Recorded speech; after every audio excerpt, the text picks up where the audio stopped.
જય સિયારામ મારા બધા ભાઈઓને। તો મિત્રો, આપણે થોડા ટાઈમમાં પહેલાં બીજા મહિનાના અંદર આપણે ડીજેનો કલર કરીશું, એની વિડીયો બનાવીશું આપણે। તો તમે ચેનલને સબસ્ક્રાઈબ નહીં કરી હોય તો સબસ્ક્રાઈબ કરી લેજો। કંઈ પણ અપડેટ હવે આપણે નાખીશું, તો વધારે ટાઈમ નથી રહ્યો, હવે 1 મહિનો રહ્યો છે હવે આપણે આખું બધું ટ્રસ્ટ ખોલવી પડશે। એના માટે હાલમાં મિત્રો આપણું ડીજે પડ્યું છે, અને શેડના નીચે કમ્પ્લેટ ઢાંકેલું છે આપણું ડીજે।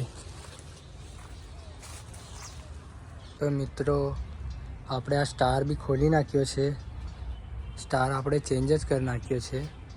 આપણે પહેલાં નવું અપડેટ સ્ટાર્ટિંગમાં કર્યું હતું એ વાળું બોર્ડ છે આ વાળું। અને મિત્રો સબસ્ક્રાઈબ કરી લેજો ચેનલને, તમને થોડા ટાઈમમાં કલરની અપડેટ જોવા મળી જશે, તો સબસ્ક્રાઈબ કરી લેજો। તો આપણે મળીએ નેક્સ્ટ વ્લોગના અંદર।